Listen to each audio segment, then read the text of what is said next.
Hello, everybody. Welcome back to the Asian Football Show. This is episode 34. I am joined with Kenta Hagiwara, my good friend, Erfan Hoseiny, as well. For those watching on YouTube, you're probably very shocked at what the hell we're wearing. We don't really know what we're wearing either, but we are wearing Khaybar Khurramabad's kit in the PGPL. Does anyone want to explain what's going on? Is there really an explanation for what we're doing? Is there? Yes, there needs to be an explanation. Anyways, guys, in today's episode, we're going to be talking about the long-awaited AFC Under-17 Asian Cup, which now feels like ages ago. We're going to be talking obviously about the AFC Champions League Elite, the Final Eight, the final, and all that stuff. We're going to have a short, quick ACL2 final preview. We're going to be discussing the AFC Challenge League final as well that just happened today, as the time of recording. We're going to be talking about the Beach Soccer World Cup as well as the Women's Asian Cup qualifier draw. So, yeah, let's get started. So I guess we'll kick things off with the U17 Asian Cup. So the U17 Asian Cup took place in Saudi Arabia, and I think the next three editions will also take place in Saudi Arabia, if I'm not mistaken. And Uzbekistan were crowned champions, beating Saudi Arabia in the final. So I think we all know what the biggest surprise in this tournament was, biggest shock in this tournament. Uh, I think that Iran going out in the group stage, finishing last in their group with no wins. I'm sure Arya will talk about that later on. But first, let's start off with Group A. Uzbekistan topped Group A with 9 points. Saudi Arabia, the host, finishing second. China with 3 points, and then Thailand with no points. I don't think there's any shocks there. Kenta, do you have anything to say about this group?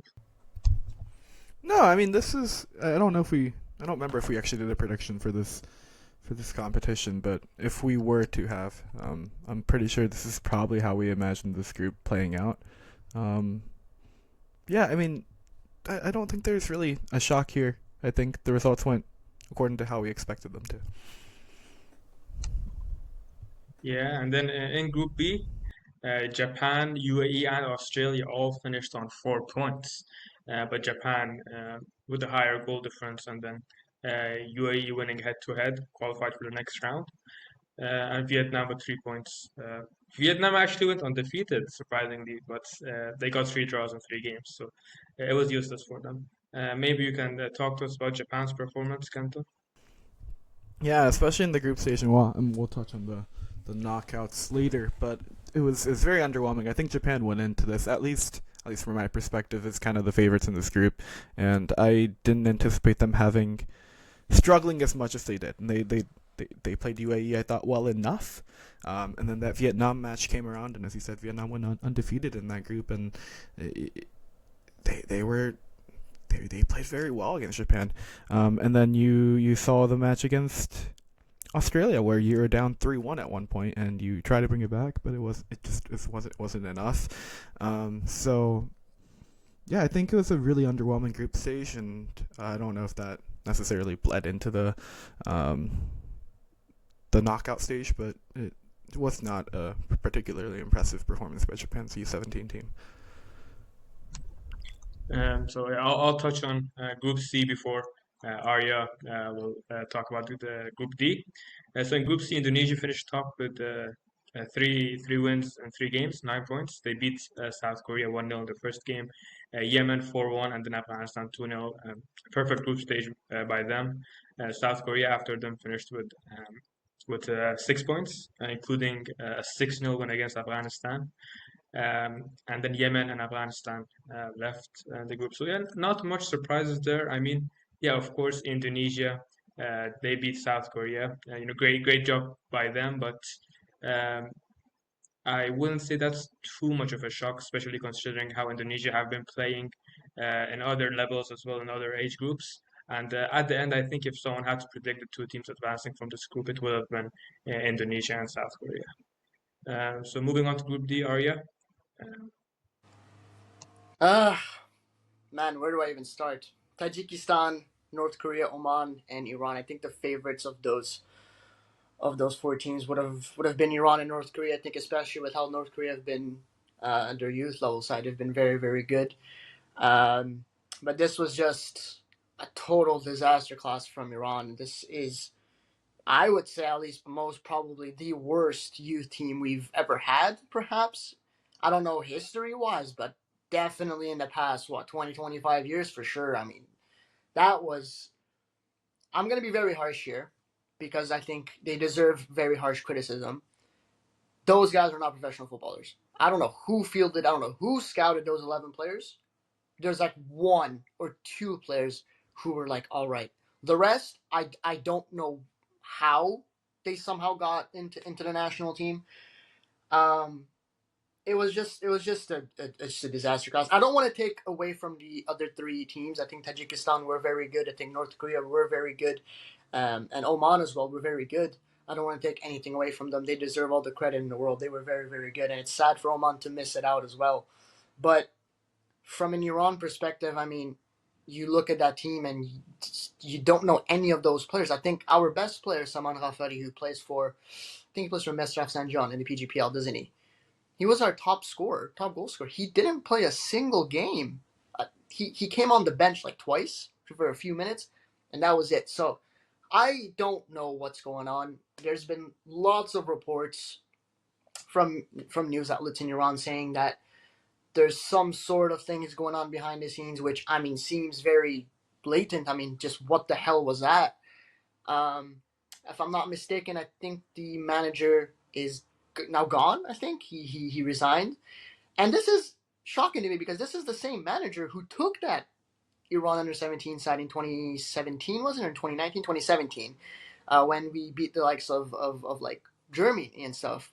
So I don't know what's going on here. If there's anything to be shocked about, but listen, I wasn't really impressed with this under 17 side. I think Kenta, we were talking about this before.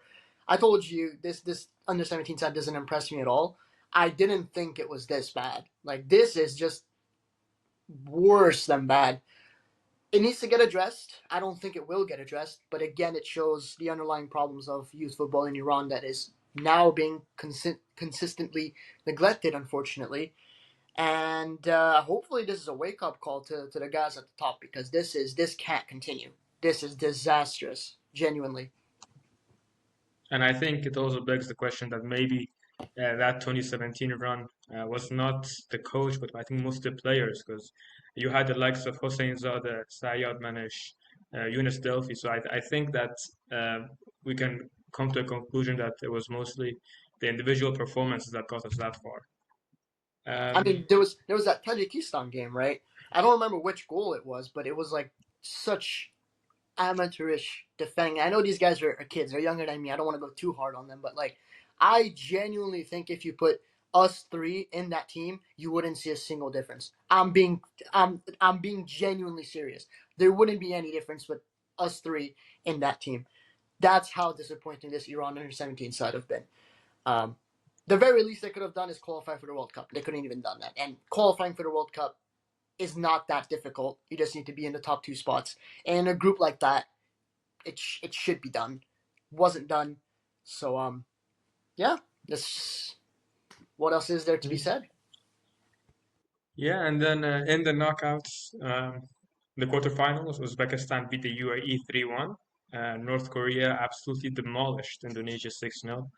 Um, and then Saudi Arabia and Japan. That was an exciting game. It ended 2-2, but Saudi Arabia won on pens. South Korea also won on pens against Tajikistan. Very good performances from Tajikistan in this tournament, I should say that. And then the semifinals, Uzbekistan beat North Korea 3-0. Saudi Arabia again won on penalties against South Korea. And then the final was very interesting because Uzbekistan went down to 9 men, I think by the first half, and they still managed to score 2 goals after that. And one of those red cards were very questionable, I would say, but I would say they were deserving champions. Would you guys agree, Kenta?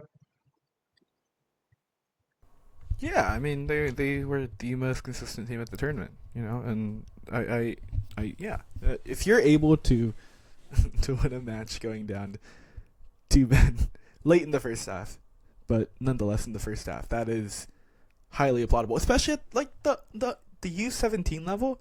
That is like a lot of players still might not have the professional football mindset, right? It's an incredible feat to have that perseverance to push through down two men, away from home, and in the opposition's home country, and to secure 2 goals and to win that final. That is, yeah, highly deserved. And Arya, any closing thoughts before we move on from this competition? We're finished. No, in all seriousness, congratulations to Uzbekistan. They deserved it. Very, very solid team. Kenta said it. I mean, if you're able to still score 2 goals while being not 1 man down, 2 man down, I mean, that's just, wow, really impressive. Yeah, and just to recap the teams that have qualified for the World Cup: South Korea, Tajikistan, Saudi Arabia, Japan, North Korea, Indonesia, UAE, Uzbekistan, and of course the host, Qatar. Okay, before we finish, also, I want to just give a shout out to Abdurrahman Al-Otaibi, who's a Saudi's goalkeeper. He saved, like, I don't know, 4 penalties, I think it was, during the 2 shootouts. So I think he had a great tournament. So Arya, I think that's it for the U17. Will you take us through the ACL Elite? Yeah, I don't actually remember when we last left off. I'm pretty sure we're at The final 8. Final 8, right? So the quarterfinals. Okay. There was a lot of controversy, especially in the first few days, because of the matchups and the score lines. I'll go through the score lines here. Al Hilal against Gwangju of Korea. That game ended 7-0. 7-0. The second game, Al Ali against Buriram United of Thailand, 3-0. And then Al Nasser destroying Yokohama F Marinos, 4-1. And then in that Kawasaki versus Al Sadd game, finished very, very well. 3-2 Kawasaki go through, thus blasting us to the semifinals. Any thoughts on the quarterfinals, guys? Yeah, I want to speak about this. I think that, Saudi teams, they already have an advantage with the players they have, with the budget they have. And I get that they want to centralize the format, and I get they want to bring the fans in one place, similar to how a tournament works. But I don't know. I don't know if it's fair to the Eastern teams. I think Buriram United, if I'm not mistaken, I think they even fielded like a weaker team against Al Ahly because they basically accepted defeat before the game started. So, Kenta, maybe you can give us a better opinion since you are from Japan. So yeah, I mean, with the quarterfinal round and everything else after that being held in a centralized area and being so condensed, I think that's the term I kept using when I was talking with other people about this format. I was pretty excited to see how it would play out because tournament football having kind of a condensed format, it's certainly interesting. We haven't really seen it in the Champions League format.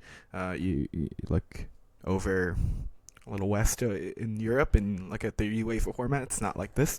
You look at CONCACAF and how they do the Champions Cup, it's not like this. So it was certainly something that was unique, I guess, and I was interested to see how it would play out.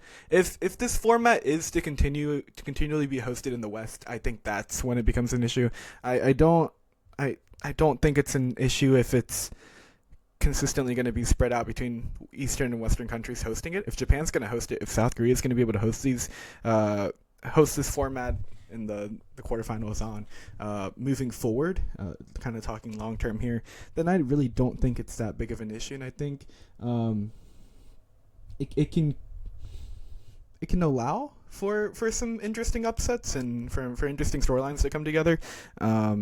I also don't know if this format is truly like necessary to begin with. To have the Champions League format extended over months and months during the season, and all of a sudden from the quarterfinals we're saying it's over the course of a little over a week. It kind of seems disingenuous to kind of what the format is as a whole and what the tournament is. It's a season-long tournament, but then all of a sudden the quarterfinals on are just across a week, and if you have your star players injured, if whatever is happening during that week, you're screwed, because not only is it going to affect one match, it could affect all 3 matches if you're trying to make a push for the final. So I guess kind of looking back at it now, I have more questions about if the format actually is achieves what we want as football fans, I guess, in terms of providing a good entertainment level of competition, which certainly didn't happen in the quarterfinal rounds. As you said, 7-0 win by Al Ahly over Gwangju is not that's not entertaining for fans to be watching, I don't think, for the most part. So we'll see how it plays out. I'm not totally against the format yet, but I am kind of on the fence right now in terms of if it's actually sustainable in terms of producing a good product on the field, because right on the pitch, because we didn't see it this time around, unfortunately. I like the idea that they're mixing the East and West from the quarterfinals. But I wish we could get that home and away format, similar to, I think it was up until 2013-14, when it was like that, where there was a draw and teams from East and West could meet each other. I think they have the right idea, but the fact that they're hosting it in the same country for the next 3-4 years, I think it is, it's a bit questionable. So yeah, Arya told us the quarterfinal results. I think the semis were much more exciting than the quarterfinals. I mean, first one Al Hilal versus Al Ahly. That was a good game. That was a very good game. Al Ahly obviously had the advantage from being in Jeddah and all. And also Al Hilal did go to 10 men. I think it was Koulibaly. Yeah, it was Koulibaly who got the second yellow around the 65th minute. And then, yeah, Al Ahly played a perfect game in my opinion. They did what they had to. They took the early lead. Firmino played amazing, and Al Hilal just didn't have an answer to Al Ahly's tactics. Arya, what do you think? No, I was impressed. I was impressed. I thought it would have been a lot closer. Not that it wasn't close, but um, I think Al Ahly had like one big chance through the whole game, if I'm not Al mistaken. Hilal, you mean? Al Hilal, sorry, Al Hilal had Yeah. one big chance throughout the whole game. I don't know. They just didn't shoot enough. Um, and I think Al Ahly had, if I remember a stat, they had like 20 shots in total and something like that. Like there's a clear They difference. hit the bar like 3-4 times, I remember. Yeah, Like yeah, this could have easily been 5-1 or 6-1. yeah, exactly. So yeah, that's scary because, especially we're talking Al Hilal, like a team that has a very good offensive, team, right? I mean, they have the Malcolms, the Mitroviches, the Al Dasadi who actually scored. But man, they just weren't themselves that day. It wasn't the Al Hilal that I knew, anyways. It was like another version of them. But yeah, no, full credit to Al Ahly. Full credit to Riyad Mahrez. I think that guy was a monster throughout the whole tournament, not just this particular game. But the next game, I think, is the juicier one here. Kawasaki Frontale against Al Nasser. What an upset. Um, do I just go for it? Because there's something I do want to add. I think you guys already know what it is. Just want to shout out Yuto Ozeki for that goal. Shout out to Fukushima United. This is again and again another proof as to why we are the biggest club in the world. So, yeah, I'll pass on the mic to you guys. Can't believe you did that to Khaybar. But anyways, Kenta, I think you have a lot to say about this game as well. I know you were excited to watch that. Yeah, Kawasaki Frontale. I have to give my props to the new manager this year in Hasebe Shigetoshi. Coming over from Avispa Fukuoka, where I think it was 2020, the first year that he was there, helping them get promoted, and to J1, and they were a consistent team in J1 over the last handful of years, and then coming into this new situation with one of the most prolific J League teams of the last decade, at least in Kawasaki Frontale. That was an impressive performance. It was not necessarily starting all your big players, like Edison starting on the bench. That's a guy that you would normally see as one of the first names on the team sheet, and he was on the bench. He came on, I think, at halftime for Kanda. I don't remember who it was for, but it was tactically brilliant. The Kawasaki backline was incredible. They put their bodies on the line. So many blocks, so many interventions, and it at times just felt like they wanted it more. I know that's a phrase that gets thrown around a lot in sports, where it's like, oh, this team wanted it more, and that's how they got it. But you look at, especially in the last 10 minutes of defending, when they're up up just one goal, right? And that block on Ronaldo, like all those things, it just screamed to me just the passion that Casa Frontale team had as a unit, and I was very very impressed. Yeah, what a performance by them. I don't think I I don't want to speak for everyone else, but I personally didn't expect this to not be a Saudi final. Like I thought it would be a Saudi final, like two Saudi pro leagues in the final of the ACL Elite. So to see it not play out that way at all was very very surprising in a good way, I suppose. Yeah. Shout out Fukushima right Yeah. now. And then in the final, Al Ahly hosted Kawasaki, um, and I would say it was a bit more of a boring final than the semi-final after the semi-finals. But just shout out to Al Ahly fans. I mean, wow, what a showing by them! Not just this game, but all three of their games. And yeah, Al Ahly managed the first half well. They got their two goals, and then the second half, uh, there weren't many chances, except maybe one for Kawasaki, I think, if I remember. But other than that, yeah, I think Al Ahly just did what they had to do. I mean, it's a final. You just have to win, and then you'll get the trophy. And they did so. Shout out to Matthias Jesle. I know he was getting a lot of criticism when he first coached this team because he's very young. He's only 37 years old. And I think when he came in, he was like 35 or 34, 36. But I think he's done very well with this team. He took them back to the Champions League and now won their first ever title. So yeah, shout out to him and congratulations to Al Ahly. Arya. Yeah, no, I don't really have anything else to add. Let's move on to the AFC Champions League 2 final preview, which I think is a good time to announce that we will be interviewing former Lion City Sailors player Jishro Shanrai, who is actually a commentator for AFC as well. You might have heard him during the AFC Champions League Elite Final, so that's pretty exciting. We're gonna be that interview is actually gonna be a recap of the final, so it's gonna be after the final. But yeah, we're announcing it here for you guys, so stay tuned for that. Yeah, ACL 2, Lion City Sailors, Al Sharjah. What to expect from this game, guys? I'll let Kenta uh, speak first.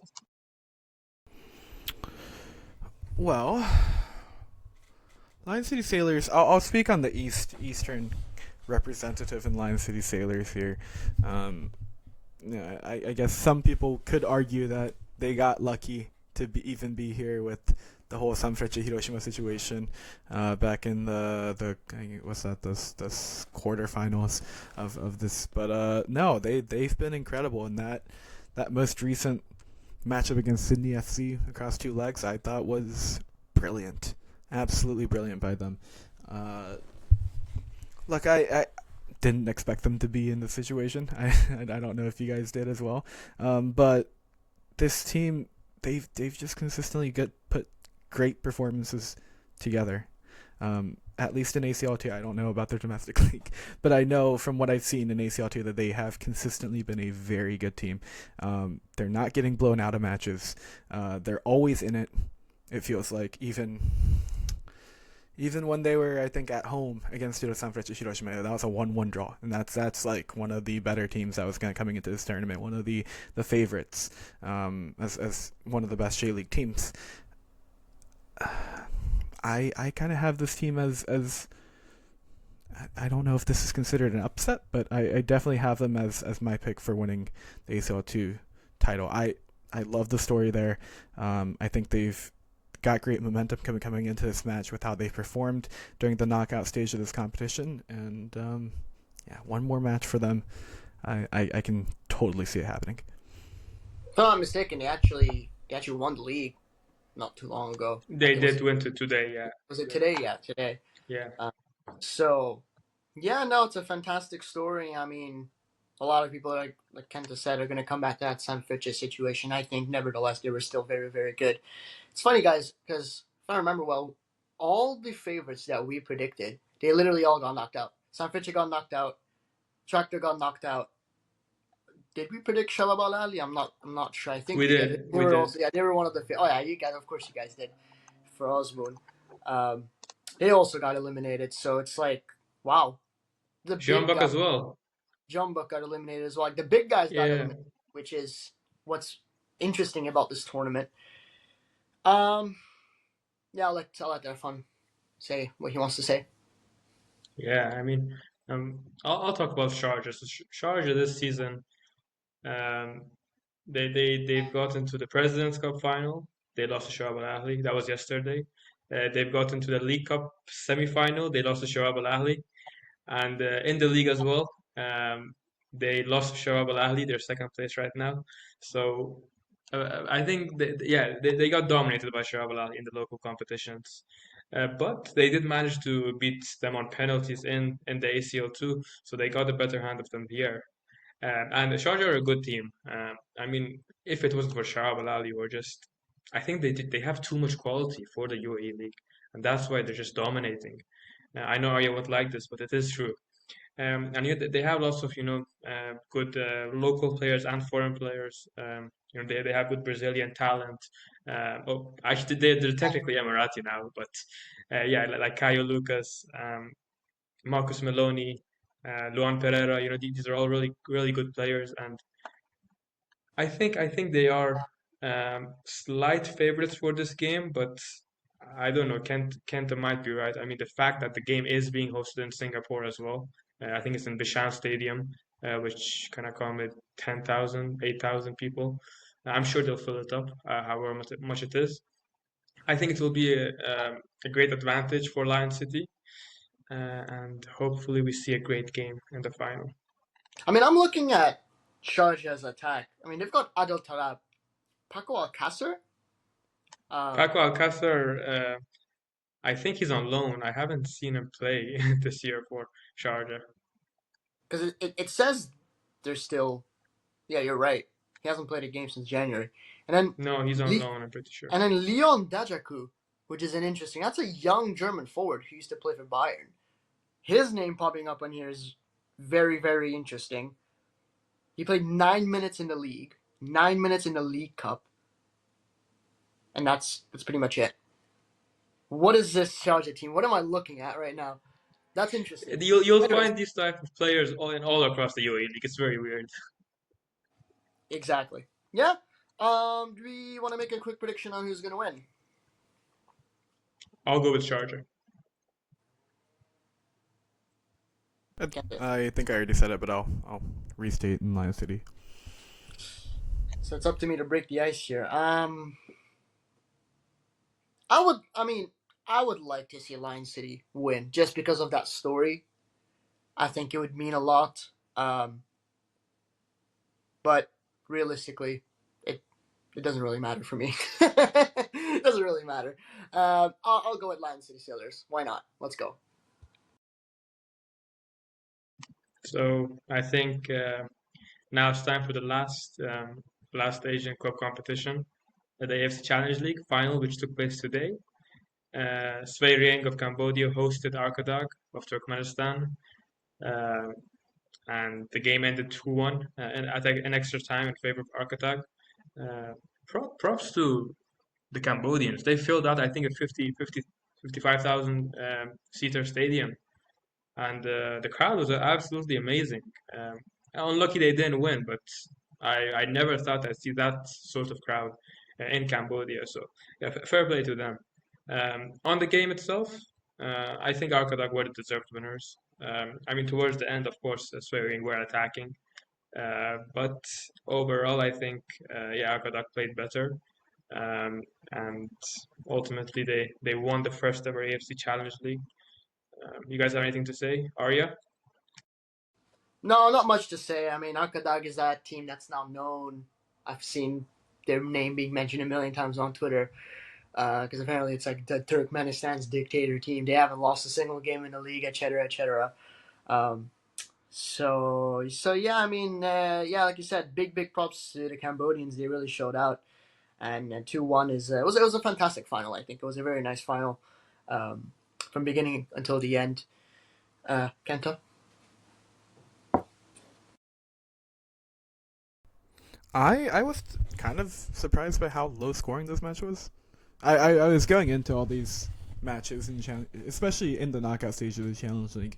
Most of these matches were not low scoring, tight affairs that went to extra time. That just wasn't the narrative that we had going into the final. So I was surprised at how, I don't want to say how competitive that was. That's not entirely fair, but how kind of low scoring and the match was, and yeah, it was a great final. It was very competitive, obviously headlined by the fact that it goes to extra time, and you're getting a winner that late in this. I think it was the second half of extra time, if I'm not mistaken there, and so yeah, props to kind of the format here. I think this is the start of a really cool competition here in the Challenge League, and yeah, hopefully it grows into something where more eyes are on it, because it's a really fun competition. Yeah, now this means Arkadag have won every single tournament they've ever participated in, which is a fun fact for you guys.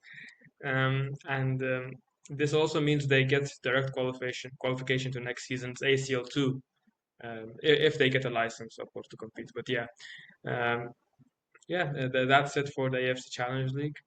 Um, I think now we'll move on to the Beach Soccer World Cup, which is still taking place, but all the AFC nations have been eliminated.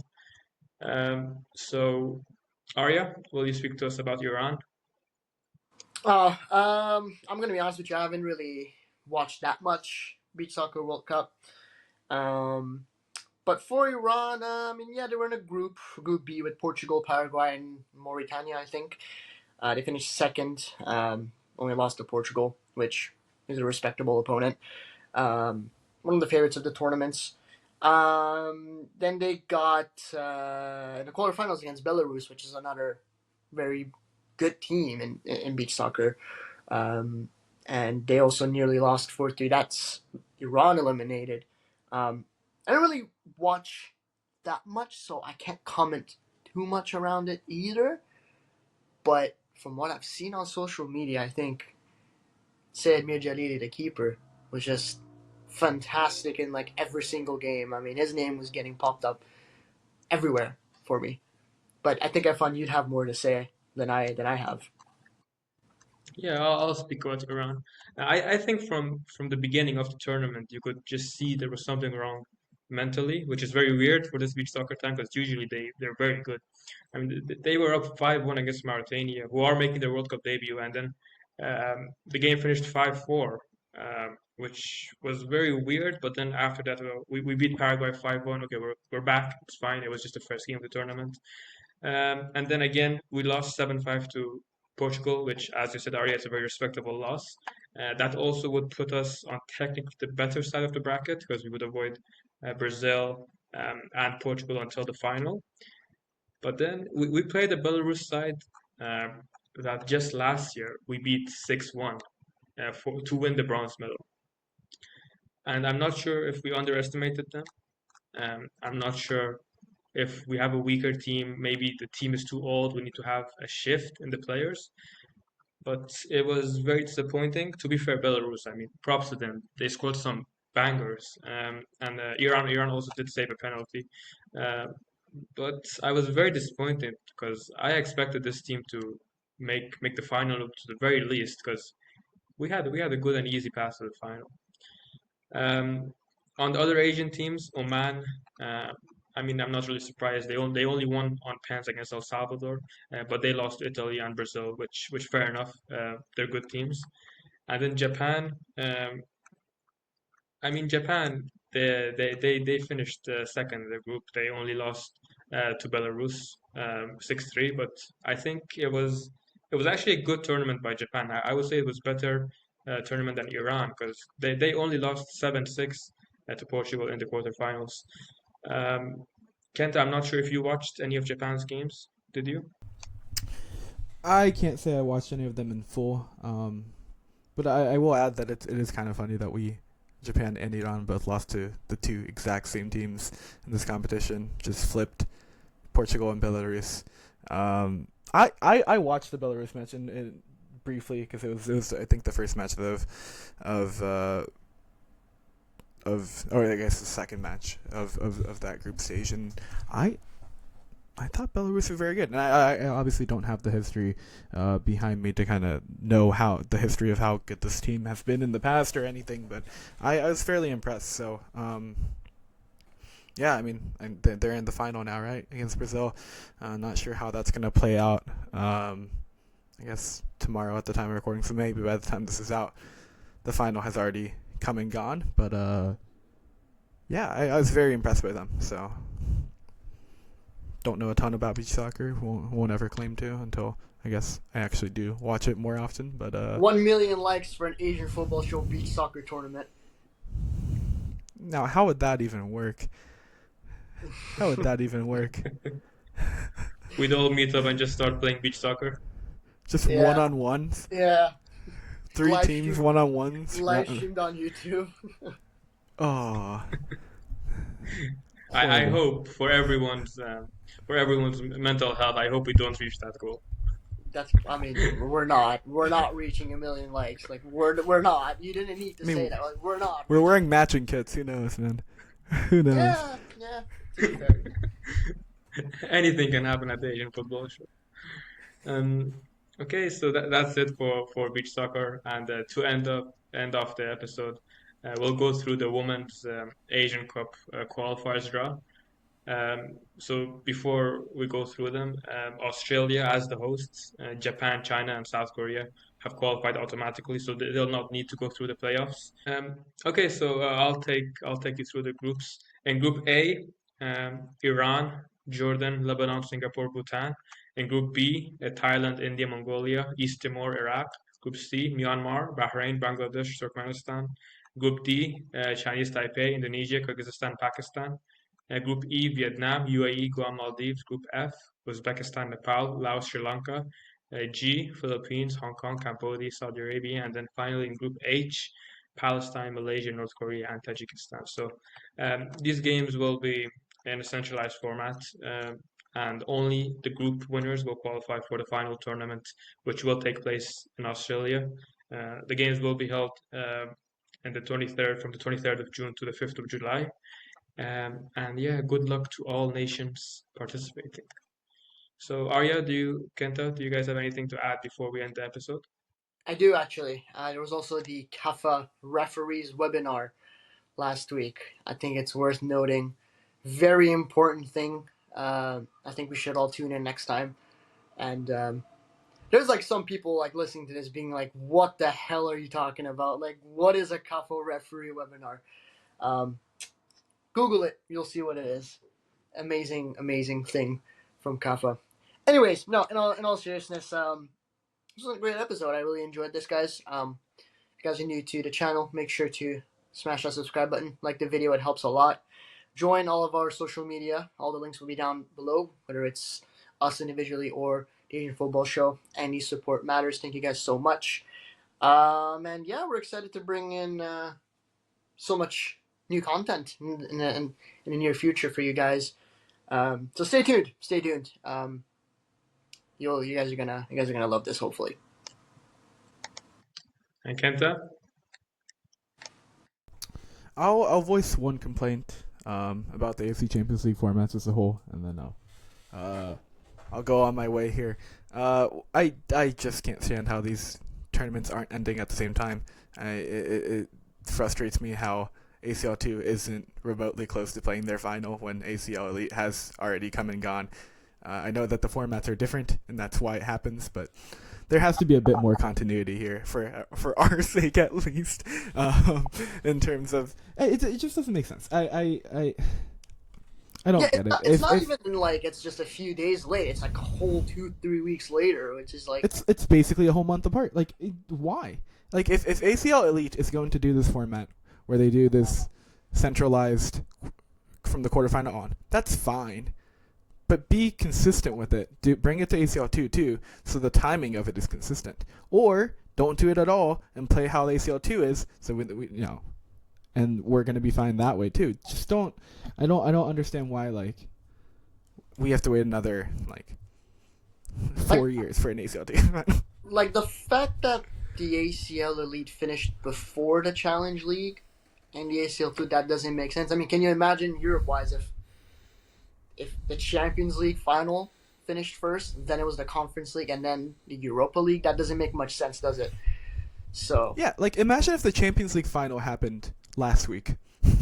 yeah, As the Conference League, and the Europa League final is in like 3 weeks. It's like what? Like there's no real logic to that. They're working AFC net too doesn't have independently logic, of so. each other. There needs to be a bit more cohesion across the calendar. And I say this also because like if I was a Sanfrecce Hiroshima, for instance, or like a J League team, like domestic competitions are screwed because now the calendar between these ACL teams competing in these competitions is different. So I'll rest my case. I won't go on a massive rant, but there needs to be a bit more continuity. Like this is outrageous. I perfectly agree, man. Okay. Shout out Fukushima United. God save us. Anyways, yeah, thank you all again for watching or listening on any platform that you are. Like Arya said, make sure to follow us on all platforms. Follow, it helps us out. And see you guys in the next episode. Goodbye.